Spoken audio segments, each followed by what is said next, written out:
제 수원 시민 아카데미 두 번째 강좌죠. 여성과 청년의 정치 참여라는 주제를 가지고 전 국회의원이시고 현재 국민대학교 교수님으로 재직하고 계신 정은혜 전 국회의원을 모셨습니다. 일단 박수로 먼저 확인해 주시고요. 신라대학교에서 국제관계 학사를 이수하시고 연세대학교 정치학 석사, 하버드대학에서 행정학 석사를 수료하셨습니다.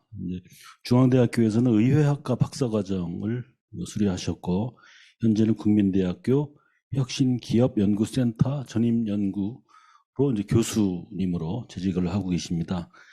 아시다시피 20대 국회의원을 지내시면서 여성 부문에서 인상적인 의정활동으로 저희들한테 알려져 있고요. 저 서로는 너 하고 싶은 대로 해 라는 베스트셀러가 저서로 나와 있고요. 특이한 이력은 사격 선수를 하셨네요. 현직 사격을 대한사격연맹 경기 일반 사격 선수로 활동을 하고 계시는 특이한 이력을 소개해드리면서 오늘 두 번째 시민 아카데미 강좌를 다시 한번 뜨거운 박수로 환영을 해보도록 하겠습니다.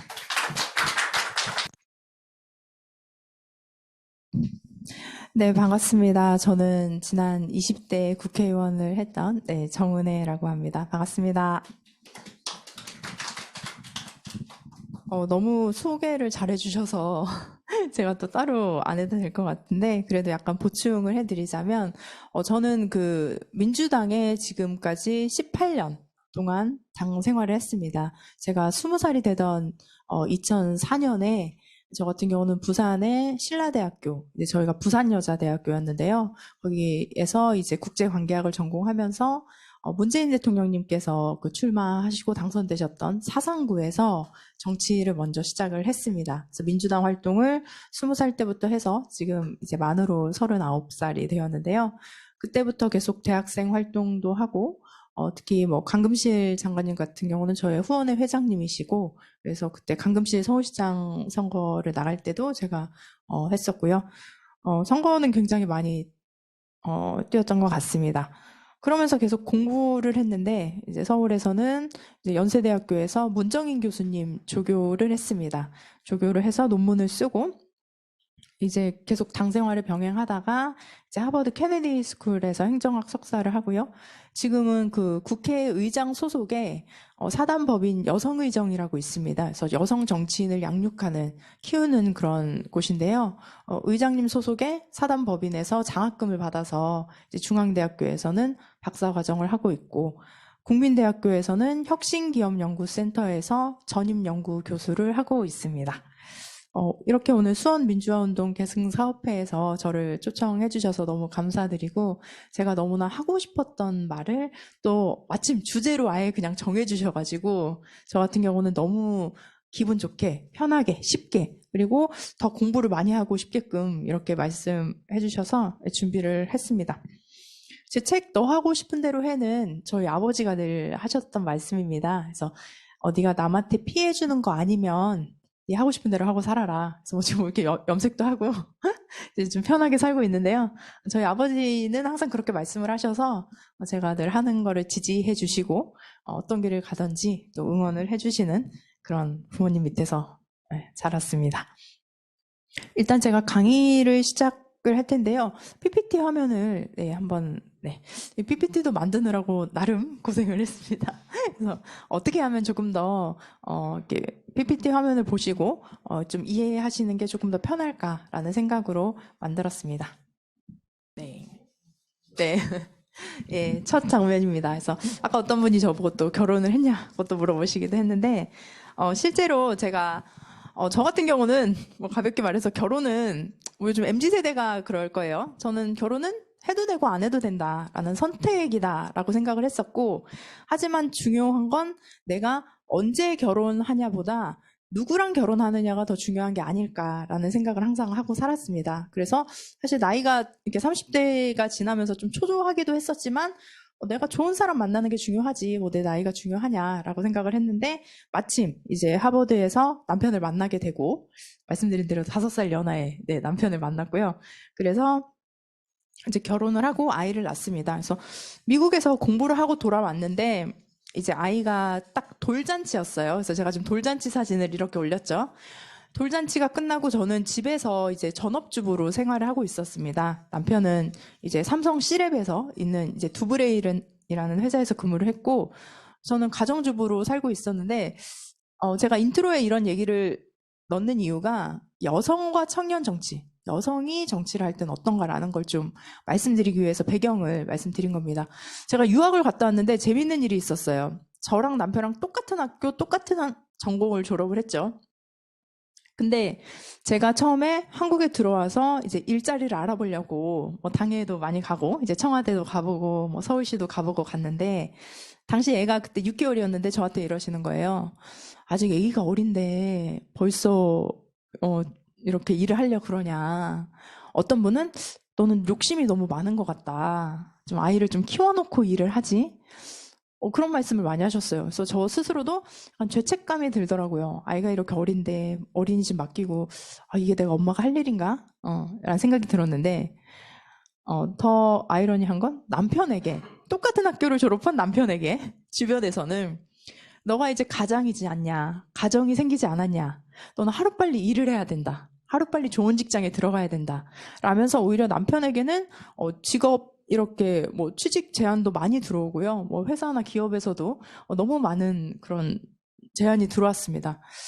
내가 여자라서 그런 건가? 아니면 내가 남편보다 능력이 없는 건가? 똑같은 학교, 똑같은 과를 졸업하고 심지어 성적은 제가 더 높았습니다. 성적도 내가 더 높은데 이런 생각을 하면서 그냥 아이를 행복하게 키우고 있었는데 그게 2019년 8월 8일인데요. 그날 돌잔치가 끝나고 바로 전화가 왔어요. 민주당 사무총장님, 윤호중 사무총장님한테 전화가 왔습니다. 그래서 곧 승계될 것 같다. 그러니까 이제 국회로 일단 와라. 내일 당장 만나자. 이렇게 하시더라고요. 이제 그때가 이제 이수혁 이제 제 앞번호셨죠? 의원님께서 주미 대사로 발령을 나셨던 이제 발표가 났던 순간입니다. 그 순간에 전화를 제가 받았는데 보통은 상식적으로 그런 전화를 받으면 내가 어떻게 뭐 기쁘다 아니면 내가 취직이 됐네 아니면 앞으로 일을 어떻게 해야 되지 뭐 이런 두려움이 밀려올 수도 있고요. 근데 제가 전화를 받으면서 가장 처음으로 느꼈던 생각이 뭐냐면 애기 어디다 맡기지? 그거였어요. 대한민국의 국회의원이 30대에 됐는데도 그 기쁨보다도 더 컸던 건 내 아이를 어디 맡기지? 였습니다. 그래서 제가 이제 승계되기 전까지 기간이 있었기 때문에 또 저는 의원님들도 미리 아는 분들이 많았고 의원님들을 많이 찾아갔어요. 그래서 그럼 아기는 어떻게 하냐 그랬더니 의원님들도 국회 어린이집이 있다. 어린이집이 너무 좋다. 시설도 좋고 선생님들도 좋다. 그리고 시간도 오랫동안 맡길 수 있다. 근데 우리 애는 딱 돌이었죠.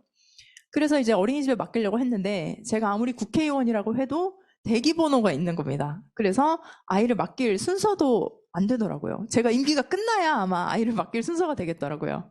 그리고 중요한 것. 1살이니까 뭐 다 아이를 키워보신 분은 알겠지만 뭐 작은 병들도 많이 걸려요. 감기도 걸리기도 하고 갑자기 열이 나기도 하고. 그런데 만약에 제가 출근을 해놓고 아이가 어린이집에서 아프다고 하면 보통은 부모가 와서 데려가야 되는데 그거를 누가 데려갈 겁니까? 제가 데려갈 수도 없고 실제로 저는 너무 열심히 일했나 봐요. 제가 5시에 출근을 했습니다. 새벽 5시에 출근을 국회로 가면요. 국회 지하에 목욕탕이 있어요. 그래서 그 목욕탕에서 여성 의원님들도 만나고 저도 목욕하고 씻고 그리고부터 아침을 시작하고 퇴근해서 마지막 뭐 식사 자리까지 하면 보통 한 12시, 1시에 이제 퇴근을 하게 되는데요. 그럼 그 시간 동안 아이를 어린이집에 맡겨야 되냐라는 거죠. 그거 정말 못할 짓이다. 그래서 저는 이제 친정 어머니 옆에 사는 것을 선택을 했고 실제로 친정 어머니 그리고 남편이 일을 그만뒀습니다. 그래서 남편도 어떻게 보면 계속 그곳에서 삼성 C랩에서 일을 했으니까 더 잘 되면 더 좋은 곳으로 갈 수 있었는데 그래도 한 명은 집에 있어야 된다. 그래서 남편이 가정주부가 되고 제가 하게 되었습니다. 이런 상황 속에서 제가 국회에 이제 입성을 했는데, 실제로 이번 최근 데이터부터 제가 좀 가져왔어요. 저도 늘 보면서 느끼는 것, 광역단체장이 대한민국 역사상 여성은 한 명도 없었습니다. 근데 이 부분에 대해서는 많은 분들이 잘 모르고 계시는 부분도 있는 것 같아요. 특히 뭐 시장, 도지사, 이런 광역단체장일 경우에는 역대 여성 당선자가 없습니다. 출마했던 분들은 많이 있는데요. 당선되신 분은 없었고, 기초단체장 같은 경우도 3%대에 머무르고 있습니다. 실제로 국회의원 같은 경우는 20%대를 계속 지금 유지하고 있거든요. 근데 국회의원은 20%의 여성 비율을 유지하는 것이 아마도 비례대표 때문인 경우가 많습니다. 비례대표에 홀수의 여성을 배치한다. 이것도 사실 좀 말씀을 드리면 제가 비례대표 16번을 받고 당선이 됐습니다. 근데 우리 선거법에는 여성은 홀수에 배치되어야 된다고 되어 있어요. 근데 제가 16번 짝수를 받았죠. 네. 그래서 제가 나름 여성 정치 발전에 기여를 했다라고 보여지는 게, 제가 그렇게 16번으로 저를 번호를 당해서 줬는데 이건 선거법 위반입니다. 실제로 선거법이 위반이고, 왜냐면 여성은 홀수에 배치하여야 한다라고 했기 때문에 실제로 1번에서 16번까지를 다 여성으로 배치해도 이건 위반은 아니에요. 왜냐면 홀수의 여성만 있으면 되거든요. 짝수에는 여성이 있어도 되고 남성이 있어도 되는 겁니다. 이거는 김대중 대통령님께서 만들어 주신 법인데, 그래서 제가 16번이 되고 나서 이제 여성단체에서 왜 짝수의 여성을 배치하고 대신 15번에 남성을 배치했죠. 남성을 홀수에 배치를 했느냐라고 문제를 제기해서, 저 때까지는 그 처벌 조항이 없었습니다. 근데 이제는 처벌 조항이 생겼어요. 만약에 정당이 홀수의 여성을 배치하지 않으면 그 정당의 비례대표 순번은 모두가 무효가 됩니다. 그 정당은 비례대표가 당선이 될 수가 없는 거죠. 예. 그렇게 선거법이 바뀌게 됐습니다. 그래서 실제로 봤을 때 그러면서도 국회의원은 20%를 유지하고 있지만, 실제로 뒤에도 얘기하겠지만 그 비례대표가 재선 3선이 되는 경우는 굉장히 드뭅니다. 네. 근데 이제 기초단체장 같은 경우는 3% 정도밖에 되지를 않고요. 특히 뭐 광역의원, 광역비례, 기초의원, 우리가 이번에도 뭐 가번의 여성을 배치한다, 그리고 뭐 여성, 뭐 청년을 우대하는 정책을 했다라고는 하지만 실제로 전국적으로 봐도 한 20%에서 30%, 평균 25% 정도의 이제 기초의원 비례가 지금 되어 있습니다. 그래서 여기 데이터를 보시면 저는 중요한 게 뭐 당선이 되고 뭐 이런 것들도 있지만 공천을 얼마나 하고 있었느냐라는 것도 굉장히 중요하거든요. 그리고 공천이 당선될 곳에 공천을 하고 있느냐, 아니면 당선이 안 될 곳에 공천을 하고 있느냐. 제가 뒤에 여성의 능력 부분에도 말씀을 드리겠지만, 예를 들면 광주에 전부 다 민주당 여성을 공천한다면 모두가 당선이 되겠죠. 부산에 전부 다 국민의힘 여성을 공천한다면 또 여성이 되겠죠. 근데 이게 뭐 단순히 말씀을 드려서 그런 거지만 실제로 여성의 능력이 없어서 당선이 안 되는 건지, 아니면 어떤 공천이라는 그 허들을 넘지 못해서 당선이 안 되는 건지, 이 부분에 대해서도 저도 스스로로 고민하고 데이터들도 보고 하겠지만 여기 오늘 오신 분들도 한번 같이 고민을 해주시면 좋을 것 같습니다. 네. 이게 다음 걸로 넘어가나요? 네. 그래서 이게 약간 거의 비슷한 지금 데이터들인데요. 그래서 여기 이 화면을 보시면, 네, 여기 보이죠? 전체 당선자 중에 여기서 민주당 비율, 민주당 내에 여성 비율, 뭐 이렇게 있는데요. 사실 민주당 비율보다도 중요한 게 저희는 이거죠. 일단 주제가 여성 당선자이기 때문에 단체장 같은 경우도 여성은 0이고요. 기초단체장 같은 경우는 과거에 한 3%대에서 그나마 4.76%지만 뭐 일단 3명 정도 당선이 되었고요.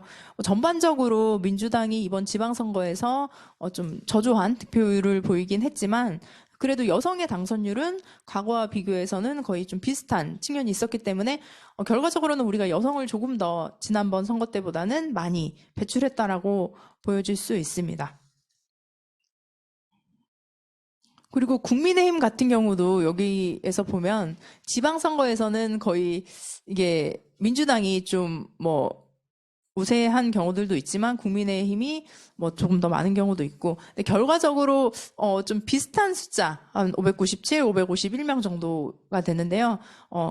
이것은 민주당 내의 문제가 아니라 또 이제 국민의힘까지도 뭐 어느 당 할 것 없이, 왜냐하면 그 당이 타겟으로 하고 있는 그 정치 지역이 다르기 때문에 뭐 어느 특정 지역에서 여성이 많을 수는 있겠지만 결과적으로 전체적으로 봤을 때는 이제 굉장히 두 당 다 20%에서 30%대의 여성 당선율을 보인다고 말씀을 드릴 수 있을 것 같습니다.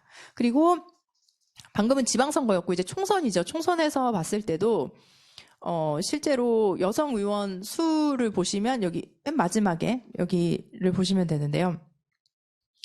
점차 증가가 되었죠. 근데 여기에 증가가 된 거에는 말씀드린 대로 비례대표가 많이 있습니다. 그래서 양당의 비례대표만 해도 거의 10명 이상이 비례대표이기 때문에 실제로 지역구에서 당선되는 여성 수는 그렇게 많지는 않습니다. 여기 지역구에서 과거 뭐 15대 때는 2명 뭐 이랬던 적도 있는데요. 그래도 29명 정도가 이제 당선이 되었습니다. 제가 지금 앞서 말씀드린 그 장학금을 받고 있는 그 여성의정이라는 단체가 이제 그 의정 소속의 사단법인으로 국회에 있는데요. 그래서 그 여성의정 같은 경우는 여야 할 것 없이 모든 정당을 다 관여합니다. 그래서 여당도 있고 야당도 있고, 저 같은 경우는 작년까지는 서울 아카데미 원장을 했었는데요. 그러면은 제가 민주당 분들도 만나지만 국민의힘 분들도 만나게 되고, 그러면서 같은 여성 정치인으로서의 그런 연대감, 그런 공감도 많이 하고 있습니다. 네. 근데 여기 보면 남녀 당선자의 인구사회학적 배경 교차 분석이라는 이 데이터가 있는데요. 그 중앙선거관리위원회 통계 시스템에서 이제 받아온 겁니다.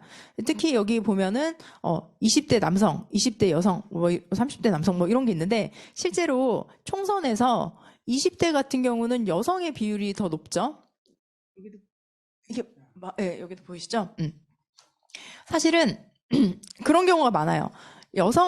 우리가 생각하는 여성 정치인을 진출해야 된다라고 하면 정당에서 생각할 때 20대 여성을 많이 생각을 합니다. 그래서 20대 여성 같은 경우는 정당에서 인위적으로라도 뭐 전략 공천이라든지 그런 길을 통해서 배출을 하는데, 실제로 20대 남성에게는 그런 혜택이 없습니다. 오히려 저는 이것도 어떻게 보면 역차별이라고 보일 수 있는데요. 그냥 청년이라고 한다면 약간 20대 여성 그리고 30대 남성 이렇게 당에서 무의식적으로 좀 생각하는 게 있는 것 같아요. 그래서 실제로 보면 여성의 비율, 남성의 비율들도 있지만 40대, 50대, 뭐 60대 이렇게 봤을 때도 이제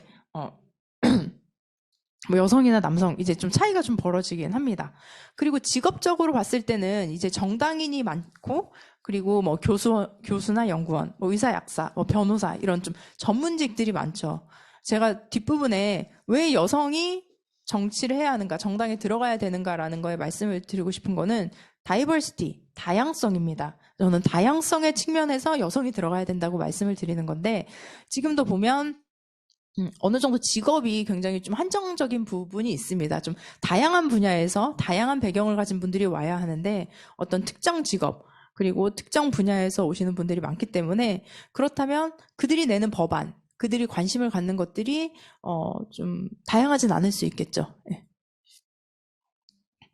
그래서 여기 보면 이제 당선자들, 이제 여성분들이 이제 여야를 떠나서 이제 당선된 분들이 있고요. 여기 선수가 또 있습니다. 근데 실제로 보면 여성 같은 경우는 초선이나 재선이 굉장히 많습니다. 물론 초선은 이제 비례대표를 하다가 지역구에서 초선이 되는 경우도 있지만, 가장 중요한 것은 저는 여성이 정치를 하는 것, 진출하는 것도 중요하지만 그것이 계속 이어져 나가고 그 경력이 끊기지 않고 이어갈 수 있을 때 사실 후배 여성을 계속 키울 수 있는 구조가 되거든요. 근데 여성이 계속 초선만 하고 더 이상 나아가지 못하면 또 다른 여성을 키울 수 있는 기회도 없어지고 계속 그냥 초선만 하다가 끝나는 그런 경우들도 많이 있습니다. 네, 그래서 아까 말씀드린 대로 비례대표는 뭐 의무적으로 번호가 들어가는 것이기 때문에 여야 할 것 없이 동일한 숫자겠지만, 지역구에서의 당선자의 수가 실제로 네, 민주당이 더 많죠. 21대 같은 경우는 공천자 수도 많고, 네, 당선자 수도 훨씬 더 많은 것을 보일 수 있습니다.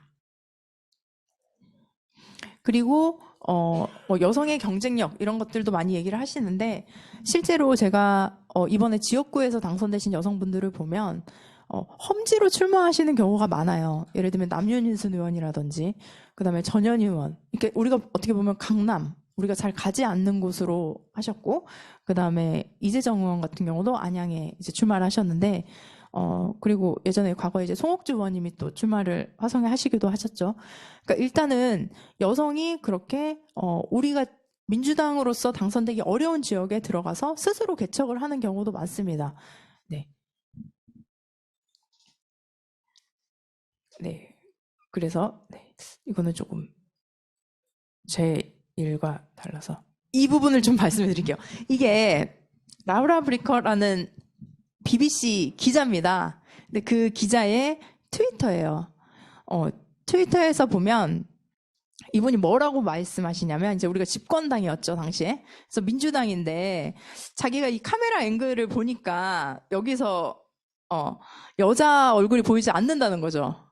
전혀 안 보이죠 지금 다 남성이죠. 근데 이게 혹시 무슨 장면인지 아시겠네요. 뒤에 써 있죠. 더불어민주당과 더불어시민당이 이제 합당하는 과정에서의 이제 기자회견이었고 당대표, 양당의 당대표, 양당의 사무총장, 양당의 비서실장, 최고위원들이 모여서 이렇게 악수를 하는 장면입니다. 근데 이분이 또 다시 이렇게 트위터를 올린 다음에 그 다음에 또 하나 더 올렸어요. 근데 자기 팀이 더 넓은 샷을 발견했대. 거기 여자가 3명이 있네. 3명 이렇게 딱 했는데 여기 접니다. 네. 여기 재윤경 의원님도 계시고 남윤수 의원도 있는데 실제로 아시겠지만 이게 최고위원 회의나 당대표 회의 같은 경우는 중앙을 중심으로 카메라 앵글이 잡히게 되죠. 그러면 이제 중앙에 있는 사람들 남성 위주로 잡히게 되고 아시겠지만 여기 당대표를 중심으로 여기가 서열순입니다. 그렇죠? 시민당 당대표, 시민당 최고위원, 저는 시민당 사무총장이었고요. 여기는 민주당 최고위원, 뭐 민주당 사무총장, 뭐 정책위 의장, 뭐 대변인, 뭐 이런 순서로 가게 되는데 여성이 이렇게 보이지 않다는 것은 외국인 BBC 기자의 눈에서 봤을 때도 굉장히 좀 일반적이지 않다라고 생각을 했던 것 같습니다. 그래서 제가 존경하는 분인데요. 그 루스 베이더 긴즈버그라는 미국의 대법원을 하셨던, 대법관을 하셨던 분이 얼마 전에 좀 돌아가시기도 했지만 이분들한테 이분이 이제 여성 인권 운동을 하니까 사람들이 묻는다는 거죠. 대법원에 여성이 몇 명 있으면 네가 그럼 만족하겠냐? 그러면 여성 인권이 올라갔다고 생각하겠냐? 근데 9명이죠? 나는 9명 전원, 9명 다 여성이면 되겠다라고 얘기를 한다는 거죠. 근데 이 말의 포인트는 그겁니다. 9명을 다 여성으로 하자는 얘기가 아니에요. 사람들은 남성이 전원일 때는 아무도 이상하다고 여기지 않았습니다. 근데 여성이 9명이라고 하면 그건 이상하다고 느껴지죠. 예를 들어 저 같은 경우도 그래요. 과거에 힐러리가 대통령 출마를 했을 때 힐러리가 부통령을 여성으로 하겠다고 한 적이 있었어요. 대통령 당선이 되면. 근데 저도 순간 생각한 거예요. 대통령도 여성이고 부통령도 여성이면 이거 다 너무 여성들이 하는 거 아니야? 근데 실제로 몇백 년간 2명의 남성들이 해왔던 거죠. 대통령, 부통령을 2명의 남성들이 해왔던 건데 우리가 거기에 있어서는 이상하다고 느껴지지 않았지만 대통령, 부통령이 둘 다 여성일 때는 이건 너무 한쪽 성으로 편중된 거 아니야 라고 생각하는 것 자체가 저는 그런 개념을 우리가 조금 더 벗어나야 하지 않을까라는 생각을 해본 겁니다. 그래서 제가 항상 얘기를 하는 게 이제 코이의 법칙이에요. 이제 코이라는 물고기가 있는데 그 물고기는 본인이 있는 곳, 환경에 따라서 자라는 크기가 달라진다고 합니다. 만약에 어항에 있으면 한 5cm, 8cm 정도 자라는데요. 연못에 있으면 15에서 25cm. 그리고 강에 있으면 1m까지 성장을 한다고 합니다. 근데 저는 대한민국에서의 여성 정치인이 어떻게 보면 우리가 너무 작은 어항 속에 갇혀 있는 것이 아닌가. 더 성장할 수 있는데 그런 가능성이 있는데도 그렇게 못하는 것이 아닌가라는 생각을 좀 많이 해봤습니다. 그래서 앞서 말씀드렸던 대로 제가 이제 아까도 경선에 나갔었다고 말씀을 드렸는데 이게 제가 경선 나가서 찍었던 사진입니다. 근데 제가 좀 정치를 하면서 많이 느꼈던 거예요. 제가 더불어시민당에 갔을 때도 사무총장을 했습니다. 그때 이제 비례대표 정당이었죠. 그래서 거기서 사무총장을 했는데 이제 민주당에 이렇게 놀러 오면 의원님들이 물어보세요. 그래서 사무총장을 여성이 하다니. 여성이 사무총장을 한 건 옛날에 이미경 의원님이 한번 사무총장 하셨다고 하더라고요. 그리고 자기가 본 적이 없다. 사무총장이 예전에 본 적이 없다라고 하는데 저는 그 말이 좀 이해가 안 됐던 게 30대가 사무총장이 한 게 더 특이한 거 아닌가요? 그렇죠? 30대, 36살의 사람이 사무총장을 한 게 우리 당에는 전례 없던 일이잖아요. 그렇죠? 우리가 이준석을 보면은 30대 당대표라고 얘기를 하죠. 30대 당대표가 됐다. 남성 당대표가 됐다라고 생각을 하지 않고요. 근데 제가 사무총장이 됐을 때는 30대가 된 게 신기한 게 아니고 여성이 된 게 신기한 거죠. 지역구 사진을 올렸던 것도 마찬가지예요. 제가 저렇게 다니면 저는 그렇게 생각했어요. 이렇게 젊은 사람이 이렇게 다니면 지역 주민들이 아이고 뭐 젊은 사람이 나왔네 이렇게 생각해 줄 줄 알았거든요. 근데 아무도 저의 젊음에 대해서는 문제를 제기하는 사람이 없었어요. 오히려 여자가 국회의원 나왔네? 여자 국회의원이. 특히 우리 지역 같은 경우는 이제 원혜영 의원님이 굉장히 오랫동안 이제 국회의원을 하셨기 때문에 옆에 김상희 의원님 지역은 또 다르겠지만 우리 지역에 살고 계신 분들은 여자가 국회의원이 나왔네? 그게 더 신기해 하셨던 거죠. 특히 저 할머니들 같은 경우도 제가 어린 사람이 나왔나? 이렇게 생각할 수도 있는데 여성이 국회의원을 나왔네. 이런 얘기를 들으면서 내가 지금 정치를 하면서 나는 아직 청년이고 아직 더 경험이 필요하고 뭐 이런 관점에서 좀 많이 바라봤었는데 사람들이 나를 여성 정치인으로 바라보고 있었구나라는 생각이 들었고 특히 경선 과정에서 봤을 때 저 나름대로 이제 뭐 그냥 패배의 핑계의 원인 중에 하나가 제가 기억하기로는 혹시 여기 계신 분들이 생각나는 분 있으면 말씀해 주셔도 좋을 것 같은데 30대의 여성이 경선을 통해서 공천을 받은 경우가 있나요? 지역구? 그냥 일반적인 경선, 그러니까 뭐 전략 공천 아니고 단수 공천 아니고 30대 여성이 경선을 통해서 지역구에 당선된 경우는 저는 본 적이 없는 것 같습니다. 우리 당의 60년, 뭐 70년 역사상 저는 본 적이 없는 것 같은데 그래서 저도 계속 의문을 품게 된 거죠. 내가 능력이 없는 것인가? 아니면 내가 여성이어서 그랬던 것인가? 뭐 둘 다일 수도 있겠지만요. 그래서 제가 계속 여성 얘기를 했지만 그렇다면 왜 여성 정치인이 국회에 들어가야 하는가? 그리고 정치를 해야 하는가라는 질문을 던져보면 저는 다양성이라는 측면에서 말씀을 드리고 싶습니다. 제가 국회에서도 저는 그 얘기했어요. 막 세대 교체 이런 거 난 하고 싶지 않다. 세대 공존하고 싶다. 20대 국회의원도 있어야 되고요. 70대 국회의원도 있어야 됩니다. 너무나 다양한 니즈가 있고 다양한 관점이 있는데 특히 제가 원혜영 의원님을 존경하는 이유 중에 하나가 지금 웰다잉 운동을 하고 계시죠. 저는 너무 필요한 거거든요. 사실 우리가 어차피 인정하고 싶진 않지만 인정해야 하는 게 죽음이고 나이가 들면 사람들이 자연스럽게 이제 다시 돌아가게 되는데 그 부분을 어떻게 내가 잘 준비를 할 수 있을까라는 그 마지막에 준비를 이제 원혜영 의원님이 하고 계시는데 그거는 사실 20대, 30대 국회의원은 할 수 없어요. 어디 건방지게 세상도 아직 다 안 살아보고 어르신들에게 마지막을 준비하라고 말할 수 있겠습니까? 그거는 직접 경험해보고 세상을 살아보신 70대이신 원혜영 의원님이 직접 어르신들을 만나면서 얘기를 할 수 있는 부분이겠죠. 그리고 저도 지금 5살 아이를 키우지만 아무리 50대, 60대가 애기 키우는 거 힘들어 아니면 뭐 정책을 이런 걸 해보자라고 했을 때 2030 MZ세대 여성들이 얼마나 공감을 할 수 있냐라는 거죠. 직접 제가 지금 키워보고 특히 제가 그 생각을 했어요. 우리 엄마가 나를 키웠을 때는 이미 30년 전에 육아법이고 세상이 바뀌어도 바뀌지 않는 것들 뭐 예절 같은 것들은 있겠지만 너무나 다양한 너무나 빠르게 변하는 세상이 있었죠. 예를 들면 저는 어릴 때 스마트폰이 없었거든요. 그래서 우리 엄마는 저한테 스마트폰 교육을 안 하셨잖아요. 그렇죠? 그냥 테레비만 보지 말라고 그냥 TV 끄고 이 정도만 하신 거지. 근데 지금 아이들은 우리가 정말 유치원 때부터 스마트폰 교육을 해야 되거든요. 근데 이런 거는 실제로 경험을 해본 사람이 더 잘 알 수 있지 않을까라는 생각이 듭니다. 그래서 제가 이번에 박사 과정을 하면서 썼던 페이퍼 중에 하나가 우리가 대의 민주주의라고 하죠. 다양성이라고 하는데 대의를 한다고 하는데 일단은 민주주의 원칙을 이제 우리가 자치라고 봤을 때는 세 가지의 측면이 있다고 합니다. 서로를 다스리는 거. 그게 첫 번째고요. 두 번째가 예를 들면 추첨을 할 수 있겠죠. 이 중에서 그냥 뽑아서 리더를 선출할 수 있겠죠. 마지막으로 이제 선거를 통해서 여기서 우리 중에 잘할 수 있는 사람을 뽑는 거. 이런 세 가지 방법이 있는데 우리가 지금 채택하고 있는 완벽하진 않지만 민주주의에서 대의민주주의, 대표민주주의를 채택하고 있는 것이고 그건 선출에 의한 사람들이 실제로 정치 활동을 하는 것인데 그렇다면 그 사람들이 과거의 시대에 뭐 왕이 통치를 하듯이 통치를 해야 되는 것인가 아니면 요즘 논문에서 많이 나오고 있는 거는 이제 유사성입니다. 유사성.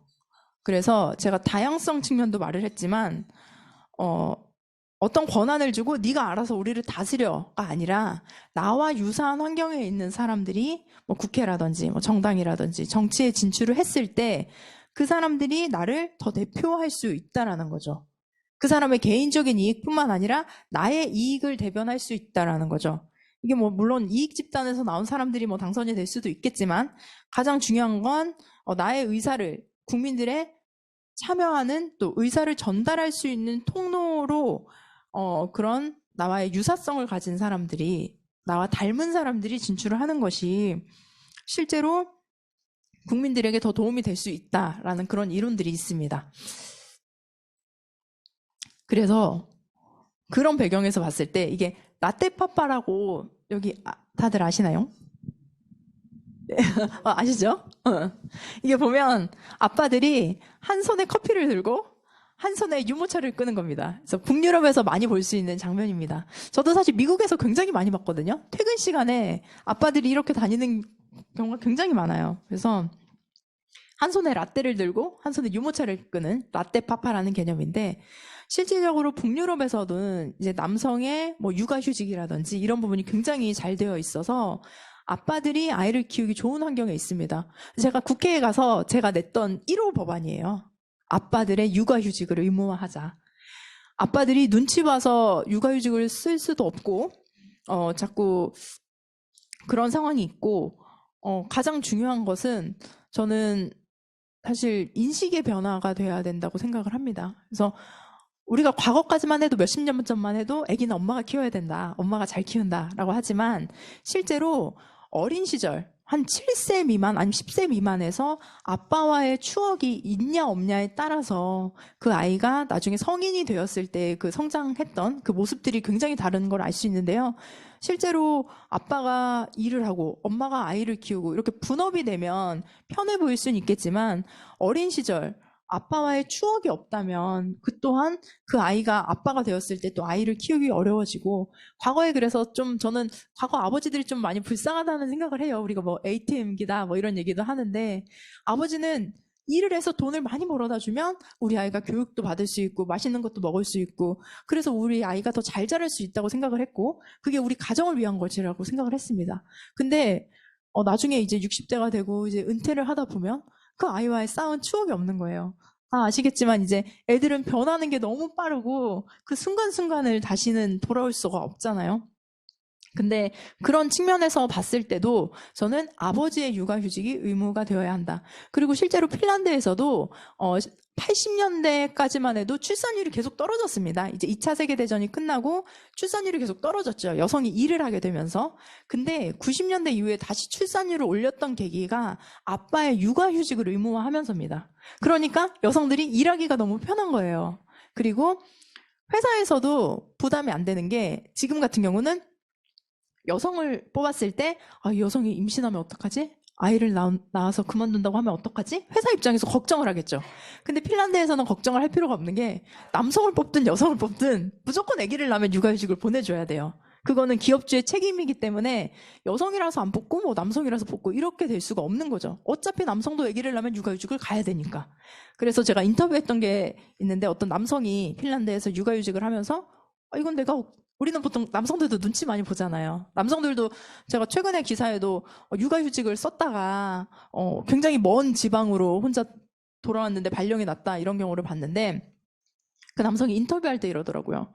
내가 육아휴직 가는 거는 나의 당연한 권리고 그러면 기업주는 어떡하냐 이렇게 물었더니 그거는 기업주가 알아서 해결해야 될 문제지 그건 내 문제가 아니다. 그럼 그 사람의 문제다라고 생각을 하는 거죠. 그 사람과 사실 정부가 해결해야 되는 문제고 그거는 개인이 해결해야 되는 문제는 아니라고 저는 생각을 합니다. 그래서 이걸 1호 법안을 냈는데 그리고 또 냈던 게 제가 조두순 접근 금지법을 냈습니다. 제가 의원 하던 1년 뒤가 이제 조두순이 출소를 하는 날인데요. 저도 이렇게 조사를 하다가 느꼈던 게 하루에 26명의 아이들이 성범죄를 당한다고 합니다. 그래서 제가 퍼포먼스를 했던 것도 국회 앞에 26개의 책상을 놨습니다. 매일 이만큼의 책상에 있는 아이들이 성범죄에 노출되어 있고 성범죄를 당한다. 근데 우리가 조두순이 출소를 했을 때 실제로 그 피해 아동에게 100m까지만 접근을 하면 그러니까 100m가 제한거리거든요. 근데 아시겠지만 100m면 그냥 건강한 성인 남성이 뛰어가면 한 2, 30초면 그냥 금방 뛰어갈 수 있는 거리거든요. 그리고 사람을 얼굴을 알아볼 수 있기도 하고요. 근데 그 100m라는 그 접근 제한 거리가 너무 짧다. 사실은 같은 나라에 살고 있는 것만 해도 끔찍한데 근데 100m, 200m 뒤에 산다고 생각을 하면 얼마나 그 피해 아동은 끔찍하겠습니까? 그래서 저는 접근 금지 관련해서 이제 법안을 또 발의를 했었고 그리고 아동 성범죄자가 알고 봤더니 키즈 카페에 취업을 할 수 있더라고요. 제한 법안이 없었습니다. 그래서 아동 성범죄자는 키즈 카페든 이런 아동에 관련된 왜냐하면 아동 성범죄 같은 경우는 재발률이 굉장히 높거든요. 그런 법안을 발의를 했었고 또 미혼모들이 그러니까 우리가 지금 약간 그 베이비박스라든지 이런 문제들이 일어나는 이유가 실제로 2012년에 미혼모들이 입양을 보낼 때 본인의 신분을 다 밝히게 되어 있습니다. 근데 그 전까지는 그렇지 않아도 됐었거든요. 근데 이게 아이를 보호하기 위해서 만든 법안이긴 해요. 왜냐면 아이가 나중에 컸을 때 엄마를 얼마나 찾고 싶겠습니까? 근데 오히려 이 법안이 아이를 버리게 만드는 법안이 된 거죠. 미혼모 입장에서는 일단 그게 우리가 옳다 그르다 판단을 하기 전에 나를 공개해야 된다는 것이 꺼려지기 때문에 아이를 베이비박스나 오히려 유기하는 경우가 더 생깁니다. 그래서 프랑스나 이런 사례를 봤을 때는 제가 보니까 미혼모가 출생신고를 하는데요. 대신 16년 동안은 아무도 못 보게 그거를 봉인을 하는 거죠. 누구도 그 자료는 볼 수 없게 해놓고 16년이 지나서 아이가 청소년이 되었을 때 본인이 엄마를 찾고 싶다면 그때는 찾을 수 있게 하는 그런 법안들이 있더라고요. 그렇다면 엄마 입장에서도 16년 전에는 굉장히 엄마도 아이였을 거의 그죠? 성인이 된 지 얼마 안 되거나 청소년인 경우가 있지만 엄마도 아이를 낳고 16년이 되면 그때 가서 내 아이가 찾아왔을 때는 사실 아이를 만날 수 있는 가능성도 많거든요.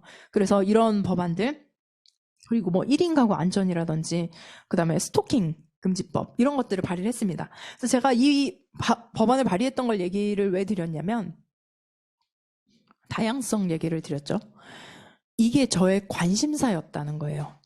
제가 국회 가서 느꼈던 게 좋은 법안이 없어서 통과가 안 되는 게 아니고요. 의원들이 관심이 없습니다. 의지가 없습니다. 근데 저는 그걸 비난하고 싶진 않아요. 왜냐면 예를 들면 우원식 의원님 같은 경우는 환경에 관심이 많으세요. 그렇죠? 그래서 원전이라든지 이런 거 관심 많으세요. 그렇다면 그런 50대, 60대 남성분들은 자기가 관심 있는 그런 환경 문제를 할 수도 있는 거고요. 아니면 국방 출신 의원님은 국군에 관한 법안을 발의를 할 수가 있겠죠. 더 전문적이고 잘 아시고. 또 방송계 출신 의원이 왔을 때는 방송 관련된 그런 법안들을 내겠죠. 근데 이때 지금은 청년 의원들이 있지만 128명 국회의원 중에 제가 유일한 청년 국회의원이었고요. 128명 중에 제가 128번째로 나이가 어렸고요.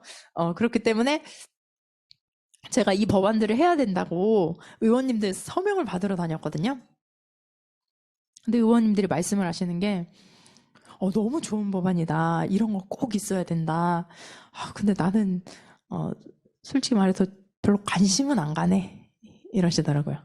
그러니까 네가 잘 해봐라. 네, 왜냐면 의원이라는 게 시간이 정해져 있고 본인이 쓸 수 있는 역량이 정해져 있고 실제로 법안을 하나 통과하려면 그 법안이 상임위 소위에서부터 상임위 본회의까지 다 통과시키는 그 모든 과정들을 꼼꼼히 진짜 모니터링을 해야 되거든요. 근데 한 의원이 그렇게 발의할 수 있는 법안이 여러 개가 될 수가 없습니다. 실제로 관심사도 그렇고요. 그렇다면 아까 제가 뭐 세대의 공존이라는 측면에서도 그렇고 다양성이라는 측면에서도 봤을 때 여성들이 관심 있어 하는 또 청년 여성이 관심 있어 하는 법안과 또 남성, 성인 남성이 50대 남성이 관심 있어 하는 법안은 너무나 다르다는 거죠. 그렇기 때문에 그런 다양성의 측면에서도 저는 여성 정치인, 뭐 청년 정치인들이 더 필요하다라고 생각을 합니다. 그래서 마지막도 저 애기 사진으로 그냥 처음과 끝을 마무리를 했는데요. 일단은 제가 그런 국회의원이 되고 나서 뭐 아이를 어떻게 맡기지? 뭐 이런 고민을 하면서 시작했던 일인데, 실제로 그런 법안들을 하면서 저는 좀 많이, 힘이 들었어요. 좀, 왜냐면, 여기 또 우리 계시지만, 제 또래에 만약에 여성이 한 두세 명만 더 있었어도, 그죠? 만약에 두세 명 정도 국회의원이 여성 의원이 더 있었다면은, 우리가 똘똘 뭉쳐서 이런 법안들을 발의하고 뭐 캠페인도 하고 방송 인터뷰도 하고 이런 식으로 이게 조직화돼서 이렇게 여론을 형성할 수 있었을 텐데 저 혼자 그거를 하겠다고 하니 의원님들도 보면 그래 너무 좋은 법안이다 라고만 말을 하지 본인들이 여기에 적극적으로 동참을 하지 않고 있는 거죠. 저는 심지어 그런 얘기도 들었어요. 아까 제가 라떼파파법 얘기했잖아요. 의원님들이 몰라서 막 그 설명을 했어요. 그랬더니 요새 남자들도 육아휴직 다 가는 거 아니었어? 그렇게 말씀하시는 거였는데 거기에 대고 제가 뭐라고 말을 못하겠는 거예요. 더 이상 그러니까 어디서부터 어떻게 설명을 해야 될지 모르겠고 그래서 과거에 제가 요즘 저희 부모님이랑도 많이 얘기를 하는데 엄마의 엄마 그러니까 저희 할머니가 살았던 세대는 어떻게 보면 한 몇십 년, 한 100년이 돼도 세상이 그렇게 안 바뀌던 시절이었고 저희 어머니 세대는 또 너무 많이 좀 변화가 있었죠. 변화도 있어서 실제로 예를 들면 우리 어머니 같은 경우는 시어머니를 모셔야 됐고 만약에 며느리는 또 며느리 눈치를 보게 되고 이런 세대가 돼버렸잖아요. 근데 우리 세대 같은 경우는 어머니가 겪었던 그 변화보다도 너무 빠른 변화를 겪고 있습니다. 실제로 스마트폰이 생기고 우리는 이제 뭐 메타버스 같은 개념들도 생기고 저도 제 딸이 앞으로 살아갈 시대가 어떨지 정말 상상도 안 되는 우리가 과거에 저 옛날에 그 얘기 많이 들었던 것 같아요. 초등학교 때 야 나중에 물을 사 먹는데 막 이런 얘기 있지 않았어요? 전화를 막 걸어가면서 할 수 있대 막 이런 얘기 했었는데 실제로 그런 일들이 지금 일어나고 있고 미래는 어떤 일이 일어날지 모르는데 이런 빠르게 변해가는 상황 속에서 저는 그 다양한 세대 그리고 다양한 성별, 또 남성과 여성이 저는 국회에 그리고 정치에 있어야 된다라는 생각을 했습니다. 네. 그래서 네, 이 정도로 강연을 마무리하고 네, 질의응답 시간을 갖도록 하겠습니다. 네, 들어주셔서 감사합니다.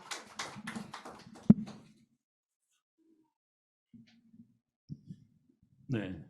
아주 팍팍 꽂힙니다. 주제들이. 그래서 토론을 통해서 좀 심화시키는 게 더 좋을 것 같아요. 그래서 뭐 질의응답이라기보다는 그 주제를 띄워주시면 의원님이 이제 강의 내용 속에서 담았던 거, 또 다양한 의견들을 교환하는 그런 시간을 갖도록 하겠습니다. 네네. 마이크를 저쪽 온라인으로 참여하시는 분들 때문에. 예. 뭐 이렇게. 여성의 정치 참여 부분을 이제 말씀을 하셨잖아요. 근데 사실 아까 수치로 보니까 이제 비례 같은 경우는 여성이 13579 해가지고 상당히 많은 비율을 차지하고 있고, 거대 양당 속에서 지역구에서의 그 여성 정치가 발전을 못하는 거지, 사실상 우리가 여성만 왔을 때는 대통령을 박근혜를 뽑은 나라잖아요. 그리고 당대표 정의당 같은 경우는 심상정 씨, 이정미, 옛날에 민주노동당, 통진당의 뭐 김재현인가? 거기도 있고, 이런 부분에서 현재의 한국 사회의 큰 주축인 양당의 시스템의 문제지 이게 굳이 다른 문제이지 않나. 왜 정의당은 여성 대표를 많이 뽑는데 왜 못 뽑는가? 이거와 더불어서 그리고 이제 저는 이제 여성과 청년을 생물학적으로만 분리할 수 있나? 예를 들어서 국힘이지만 청년 정치 상징으로 얘기하는 이준석, 그 다음에 뭐 거기에 있는 뭐 이상한 여성 정치인들 되게 싫어하거든요, 전. 근데 나이로 따지면은 옛날에 미국 대선에서 버니 샌더스 같은 사람들 상당히 개혁적인 사람이잖아요. 뭐 이런 식의 있고. 그리고 더 아울러서 지금 갑자기 이제 생각이 났는데 여성의 정치 세력화를 위해서 우리가 여성 페미니스트 시내 21 편집장에 하던 최보은이라는 사람이 있어요. 여성의 정치 세력화를 위해서 지지선언을 했거든요. 뭐 이런 부분에 대해서 한번 우리 강사님 고견을 한번 듣고 싶습니다. 네, 좋은 질문 감사합니다. 일단 여기 또 줌에도 많은 분들이 계신데 일단 줌에 계신 분들도 일단 질문 이나 아니면 같이 좀 나눠보고 싶은 얘기들이 있으면 말씀해 주시면 좋을 것 같습니다. 첫 번째로 우리가 대통령이 박근혜가 나왔다. 네, 말씀하셨죠? 저도 이 부분은 굉장히 고민을 많이 했는데 제가 미국에서 공부하면서 느꼈던 게 전 세계적으로 여성 대통령이 있는 나라들이 있어요. 우리가 대통령제와 내각제를 좀 분리해서 볼 필요가 있습니다. 근데 대통령제에서 여성 대통령으로 후보로 거론이 되거나 대통령이 됐던 경우는 아버지가 대통령이거나 남편이 대통령이거나 대통령제에서는 그런 경우가 많습니다. 실제로 당선이 되는 경우도 그렇고 특히 힐러리 같은 경우도 남편이 대통령이죠. 그리고 미셸 오바마도 차기 대통령으로 거론이 되는데 남편이 대통령이죠. 그러니까 여성이 대통령이 될 수 있는 경우는 그런 경우가 있고 실제로 여성 총리들은 많이 있습니다. 우리가 뭐 얼마 전에 뭐 영국 총리도 사임을 하긴 했지만 뭐 뉴질랜드도 그렇고 이제 여성 총리들이 많이 있는데요. 그리고 뭐 메르켈 같은 경우도 얼마 전에 이제 그만뒀지만 이제 메르켈도 있습니다. 실제로 여성 총리가 있는 나라들은 많이 있는데 이거는 선거의 시스템 구조를 좀 봐야 될 것 같습니다. 총리라는 것은 사실 내각에서 선출이 되는 거기 때문에 실제로 능력이 있는 사람이 선출된 경우가 많습니다. 우리 당을 승리로 이끌 사람, 그리고 우리 당이 다른 당과 협상할 때 협상이 되는 사람, 협상이 가능한 사람, 그런 경우는 사실 여성이 되는 경우가 많고요. 그리고 대통령제라는 것은 국민들에 의한 직접적인 선거로 투표로 선출이 되는데 아직까지 이거는 전 세계적인 것 같습니다. 이건 뭐 특정한 나라가 아니라 그래도 우리가 기본적으로 대통령이라고 했을 때 그려지는 어떤 남성적인 그런 것들도 좀 있는 것 같아서 약간 이거는 그렇게 분류를 해볼 필요가 있고요. 말씀하신 대로 이게 뭐 나이가 어리다고 생각이 젊은 건 아니고 나이가 젊어도 정말 저도 막 정말 너무너무 대화가 안 통한다 이런 분들도 있거든요. 그렇기 때문에 저는 나이로 보자는 건 아니고 실제로 저는 직업으로서의 정치를 얘기하고 싶어서 젊은 정치인을 얘기를 하는 겁니다. 보통은 우리가 과거에 어떤 한 분야에서 뭐 의사라든지 변호사라든지 아니면 되게 유명한 사람들이 어떤 분야에서 다 성공을 하고 내가 더 뭐 권력을 갖고 싶다라든지 아니면 뭐 더 사회에 봉사를 하고 싶다라든지 이런 마음으로 50대, 60대에 진출을 했던 경우가 실제로 많습니다. 그렇게 정치를 접하는 경우가 많은데 정치라는 것도 전문 영역으로 봐야 되거든요. 근데 정치가 그냥 어떤 분야에 뭐 전문가가 들어오거나 아니면 그냥 이 분야에 그냥 계속 뭐 언저리에 있다가 이렇게 들어오는 것이 아니라 저는 특히 우리가 총리 아까 얘기했지만 내각제가 있는 나라에서 뭐 장관이 20대, 30대다 이렇게 얘기를 하는데 그 사람들을 보면 보통 15살, 13살 때부터 정당에 들어가서 차근차근 거기서 리더십을 키워온 사람들입니다. 그러니까 그거는 저는 어리다는 관점으로 보는 게 아니라 경력이라는 관점에서 젊었을 때부터 그렇게 경력을 쌓을 수 있는 구조가 되어야 하고 그렇게 훈련이 되고 트레이닝 된 사람들이 정치를 해야 된다. 우리가 지금 뭐 윤석열 대통령을 보지만 물론 뭐 잘하는 점도 있고 못하는 점도 있겠죠.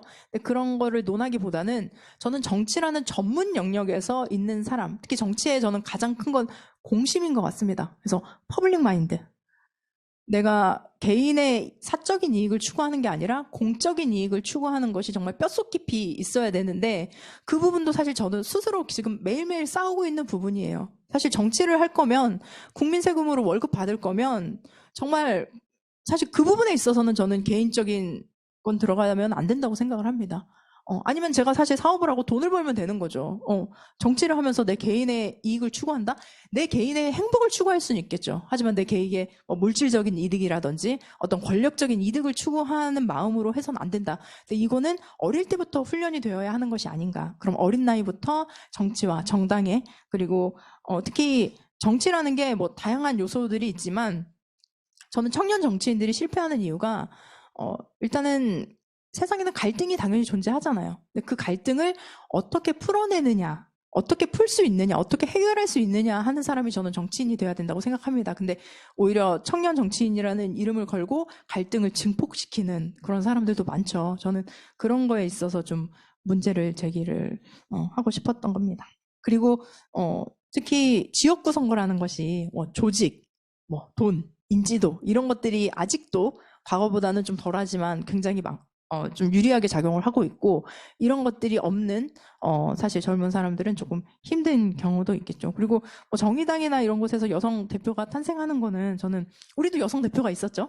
근데 한명숙 대표님도 계셨고 한데 실제적으로 이게 아까 제가 그 카메라 앵글을 보여드렸던 이유가 있어요. 우리가 지금도 보면 국민의힘 여성 정치인 이름을 몇 명 댈 수 있거든요. 근데 그 숫자만큼 남성 정치인도 될 수가 있는데 실제로 남성 정치인이 그 여성의 몇 배가 많아 한 3, 4배가 더 많음에도 불구하고 우리는 여성 정치인을 기억한다는 거죠. 그래서 정당에서 제가 얘기를 했던 게 뭐냐면 아까 그 사진처럼 정당에서 결정을 할 수 있는 결정권자의 자리에 여성이 있어야 된다. 예를 들면 우리가 여성이 굉장히 잘 보이는 이유가 뭐냐면 대변인 여성을 굉장히 많이 세워요. 청와대도 그렇고. 근데 실제로 당을 움직이는 거는 당대표, 사무총장, 비서실장, 정책위의장 그렇게 보이지 않는 곳에서 그 당을 움직일 수 있는 사람들이 있거든요. 근데 그 자리에 여성이 있었냐라는 거죠. 그 자리에는 실제로 보이지 않는 곳에선 여성이 없었고 보이는 곳에 여성을 많이 배치를 하기 때문에 우리가 보면 여성들이 더 많아 보인다라고 생각을 할 수 있다고 저는 봅니다. 네, 말씀.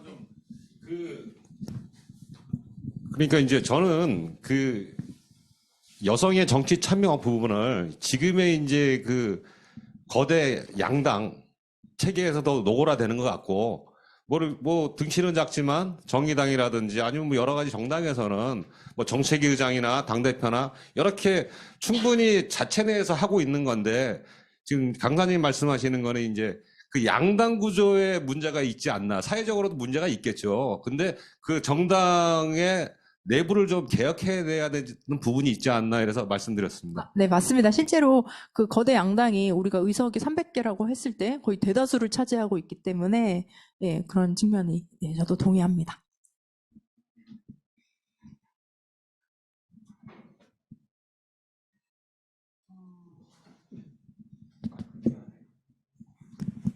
얌전히 있고 싶은데 꼭 발언을 해야 될 것 같은 자리라서 일어나야 될까요? 의원님 하시는 말씀 구구절절 한마디 한마디 다 공감과 깊은 마음의 동지의식을 느낍니다. 물론 저는 의원님과 비교할 수 없는 자리지만 저는 일찍 시작하지도 않았고 의원님처럼 정치활동을 일찍 시작하지도 않고 이제 만 3년 차 됐습니다. 그리고 많은 분들이 아시다시피 비례대표 출마를 했었고 결과적으로는 좋지 않은 결과를 받은 채 아직 3번의 자리를 유지하고 있습니다. 그리고 이제 지역에서 활동을 시작한 지도 3년이 됐는데요.